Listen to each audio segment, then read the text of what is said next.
Recently, I was watching a video called Zero to Infinity and given by respectful mathematicians. And I found a lot of things in the film that I disagreed with or saw from a different viewpoint. This started making me think about how math is being taught. And the other day, I ran across a series of videos that were dealing with a certain type of mathematical expression. And almost every video I went through, people had the same sort of approach, but also had the same approach in terms of what I thought was an error they made.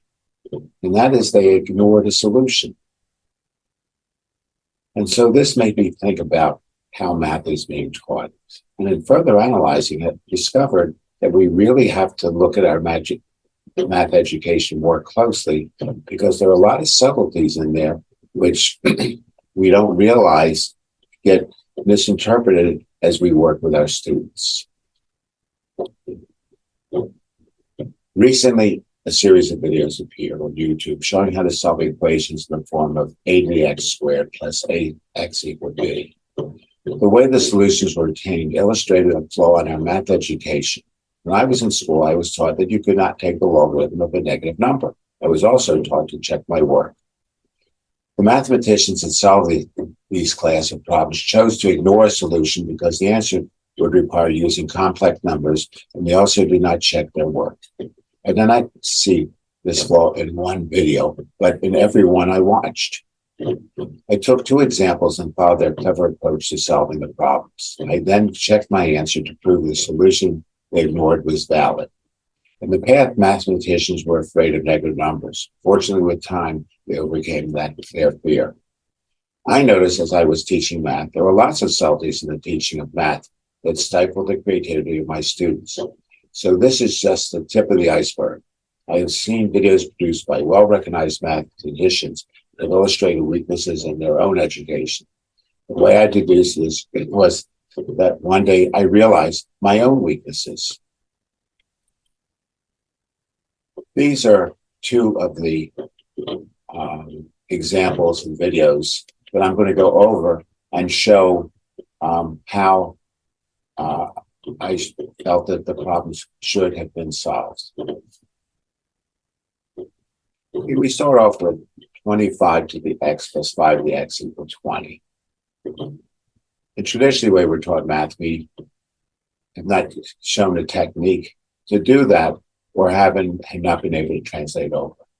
And so what the authors recognize that 25x can be written as 5 squared to the x power plus 5x equal 20. They then substituted y for 5x and got a quadratic equation. And they then solved that quadratic equation in the standard form, where they just factored it. And they got two solutions, -5 and 4. And they chose to throw away the -5 solution because they didn't see how, with a number of raised to the exponential power, that you could get a negative number. Okay, and so they then solved this by taking the logarithms both sides and found that x was equal to log of 4 divided by the log of 5.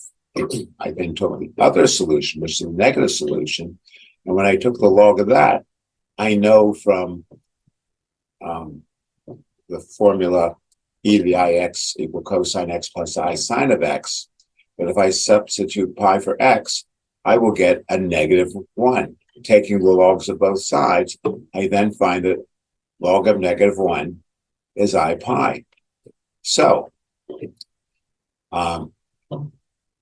in this case, I found that x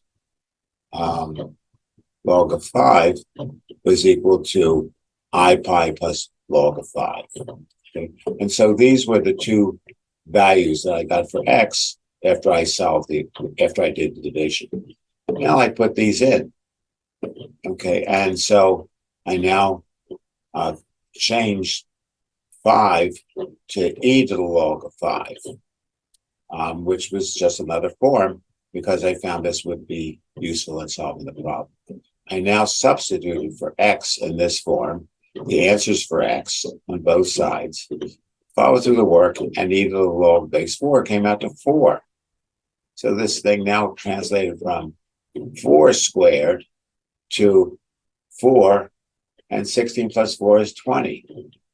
When I went and used the complex solution, I got that the answer was minus 5.